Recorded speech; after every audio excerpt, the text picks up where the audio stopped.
مرد جب تک کسی کو اپنا دل نہیں دیتا جب تک اسے یہ احساس نہ ہو کہ یہ میری ہے, کیونکہ مرد سپیریئر ہے. بائی نیچر مرد کیا ہے, وہ سپیریئر ہے, اس کو خدا نے زیادہ صلاحیت دی. یہ کوئی ایسی چیز نہیں جو لا اس کو ڈیسائیڈ کرے گا. مرد پاورفل ہے, پاورفل کمزور سے اسی وقت ٹوٹ کے محبت کرتا ہے جب اس کو کمزور کے بارے میں یہ ہو کہ یہ ٹوٹل کس کے کنٹرول میں ہے, یہ میرے کنٹرول میں ہے. تو اسلام دین فطرت ہے, اس نے بتایا کہ عورت اپنی مرضی سے آئے گی, لیکن پھر کنٹرول کس کا ہوگا, اس کے اوپر مرد کا ہوگا. اس میں عورت کا بھی فائدہ اور مرد کا بھی فائدہ. عورت کو یہ احساس ہوگی میں اس کی ماتحت ہوں. انسان کو جب یہ احساس ہوتا ہے نا, دیکھو فوج میں جب ایک شخص بڑا آفیسر بن جاتا ہے, ماتحت اس کی دل و جان سے اطاعت کرتے ہیں, اپنے جیسوں کی کوئی اطاعت نہیں کرتا. ایک مثال دیتا ہوں, ایک لیفٹیننٹ ہے فوج میں, اس کو دوسرا لیفٹیننٹ آرڈر کرتا ہے تو یہ کام کر جا کے, ہو سکتا ہے دوستی یاری میں کر دے, دوبارہ آرڈر کرے گا, کیا ہے تو میرا باپ ہے جو مجھے کو بار بار کہہ رہا ہے یہ کر, اس کو آر محسوس ہوگی, ذلت محسوس ہوگی. لیکن ایک لیفٹیننٹ کو کوئی کرنل آرڈر کرتا ہے یہ کام کرو, یس سر, یہ میرے لیے فخر کی بات ہے. یہ کیا ہے میرے لیے فخر کی بات. اب اگر کوئی لیفٹیننٹ کو یہ سکھا دے کہ تم میں اور کرنل میں کوئی فرق نہیں ہے, کوئی الو بنا دے اس کو, نیچر کے خلاف چلائے اس کو, ابے یہ مولویوں نے بنایا ہوا ہے کرنل اور لیفٹیننٹ, یہ مولویوں نے مذہب, کوئی لیفٹیننٹ کوئی کرنل نہیں, تمہارے وہی رائٹ ہیں جو کرنل کے ہیں. کرنل کون ہوتا ہے, تم پہ آرڈر چلانے والا, تو اس سے لیفٹیننٹ کرنل نہیں بن جائے گا. لیفٹیننٹ تو لیفٹیننٹ ہی رہے گا, لیکن وہ آرڈر پہ جو اس کو چلنے میں خوشی محسوس ہو رہی تھی نا کرنل کے آرڈر پہ, وہ خوشی محسوس نہیں ہوگی بلکہ بوجھ محسوس کرے گا, جس سے کرنل اور لیفٹیننٹ کے تعلقات کیا ہوں گے, خراب ہوں گے. کرنل کی بھی ایسی کی تیسی ہو جائے گی تھوڑے دنوں میں, اور لیفٹیننٹ کی بھی بات لگ جائے گی. نہیں ہے یہ بات, میرا خیال ہے سمجھ میں. تو گھر میں بھی ایسا ہی ہے. اللہ تعالیٰ کو پتا ہے کہ مرد کیا ہے, وہ سپیریئر ہے, بائی نیچر ہے, یہ خدا نے بنایا ہے اس کو. اور عورت کیا ہے, وہ کمزور ہے. اب عورت کو جب آپ یہ باور کرائیں گے کہ تمہارا شوہر تم سے برتر ہے, تمہیں اس کی ماننے میں ذلت نہیں ہے, کیونکہ اپنے بڑوں کی ماننے میں عزت ہوتی ہے, ذلت تھوڑی ہوتی ہے. اب ایک لیفٹیننٹ کرنل کی بات نہیں مانتا, اس کی عزت زیادہ ہوگی یا ذلت ہوگی اس کی؟ یار تم لوگ پاگل سارے, استغفر اللہ, یعنی عجیب سے لوگ میرے پاس آ گئے, کیوں سمجھ میں نہیں آ رہی تمہارے. دیکھو ایک کرنل آرڈر کرتا ہے لیفٹیننٹ کو, لیفٹیننٹ کہتا ہے جاؤ بڑے باہر میں جاؤ. اس سے لیفٹیننٹ کی عزت میں اضافہ ہوگا یا کمی ہوگی؟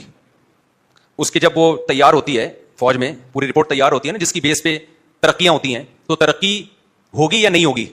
ترقی میں رکاوٹ بنے گی نا یہ چیز. جگہ جگہ باتیں یار یہ سرپھیرا قسم کا آدمی آ گیا, اس کو نکالو فوج سے یار, فضول قسم کا آدمی, سرپھیرا دماغ ہی نہیں ہے اس کے, بیوقوف, پتہ نہیں اس کو بھرتی کس نے کیا ہے. یہ انسان کی نیچر ہے, اپنے سے بڑے کے آرڈر کو ماننے میں انسان کیا کرتا ہے, فخر. ہمارے حضرت ایک بات فرمایا کرتے تھے, حضرت فرماتے تھے میں کبھی کسی کا احسان نہیں لیتا.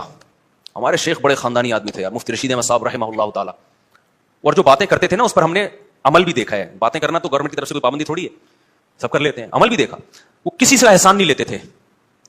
کہا میں احسان صرف 3 قسم کے لوگوں کا لیتا ہوں. ایک اپنے استاذ, وہ مجھ پر احسان کریں تو دل و جان سے احسان کو قبول کرتا ہوں, کیونکہ ان کے پہلے ہی بہت سارے احسانات ہیں استاذوں کے.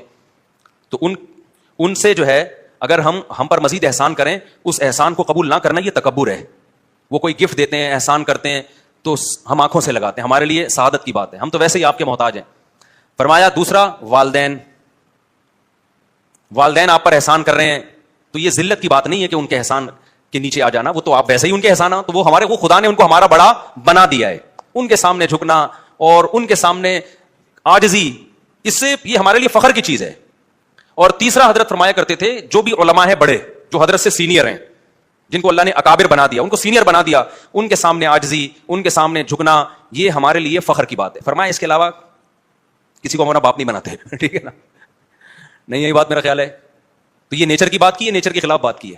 یہ خاندان کے بڑے, وہ بھی ماں باپ ہی کے, میں ماموں چاچو وغیرہ یہ جو ہوتے ہیں یہ تو خاندان کے بڑے ہیں نا, جس کو اللہ نے بڑا بنا دیا وہ تو اللہ نے بنا دیا بھائی. اب ہم نے کیا کرنا ہے, اس کے سامنے عاجزی, اس کے سامنے تکبر نہیں ہے. تو عورت اگر یہ بات مان لے گی کہ شوہر کو اللہ نے بڑا بنا دیا, یہ بات ذہنی طور پہ قبول کر لے گی, تو پھر عورت کو شوہر کی اطاعت میں عزت محسوس ہوگی, شوہر کی تعظیم میں عزت محسوس ہوگی. سمجھ رہے ہو کہ نہیں سمجھ رہے؟ پھر مرد کیا کرے گا, مرد چونکہ پاورفل ہے, وہ اس کو ڈرا دھمکا کے حقوق نہیں دلوائے جا سکتے. مرد جب کہے گا یار یہ میری ہے, تو پھر وہ اپنی جان نشاور کرتا ہے. ہمارے کلچر میں کروڑوں کروڑوں روپے کی پراپرٹیاں بیویوں کے نام کرنے کا رواج ہے یا نہیں ہے؟ کتنے کیسز تو ہمارے پاس آ چکے ہیں. اتنی محنت کر رہا ہوتا ہے پراپرٹی بنانے کی, کس کے لیے؟ بیوی بچوں کے لیے. گیس کا بل, بجلی کا بل, راشن, آٹا, دال, دھکے کھا رہے ان کے لیے, ورنہ کروڑ پتی بن جائے بھائی آدمی بچا بچا کے. یہ سب اس لیے کر رہا ہے کہ اس کو احساس ہے کہ یہ کس کی ہے, میری. مغربی کلچر نے عورت کے دماغ میں ڈال دیا کہ یہ شوہر سپیریئر نہیں ہے, تو یہ نیچر کے خلاف ڈالا ہے اس کے دماغ میں. اب جب آپ نیچر کے خلاف چلنا شروع ہوئے تو اللہ نے شوہر کو, مرد کو سپیریئر بنایا. مرد کی آواز سے پتا چلتا ہے سپیریئر ہے, اس کی چال سے پتا چلتا ہے, اس کے حوصلے سے پتا چلتا ہے. آپ نیچر کو کیسے تبدیل کر سکتے ہو بھائی؟ لیکن انہوں نے کر دیا, بڑی محنت کی انہوں نے بغیرتی کو سوسائٹی میں لانے کے لیے جلدی نہیں ہو گیا یہ کام. ان کا میڈیا 200 سال سے اس میں محنت کر رہا ہے کہ کس طرح ہم بغیرتی کو انسٹال کریں, انجیکشن میں ڈال ڈال کے لوگوں کے کولوں میں گھسائیں اس کو انجیکشن کو, تاکہ اچھی طرح بغیر. اتنی جلدی نہیں ہو گیا, بہت ٹائم لگا ہے. اور ہم بغیر ٹائم کے دم ہلائے جا رہے ہیں اس کلچر کے پیچھے اور ان کو فالو کرتے چلے جا رہے ہیں.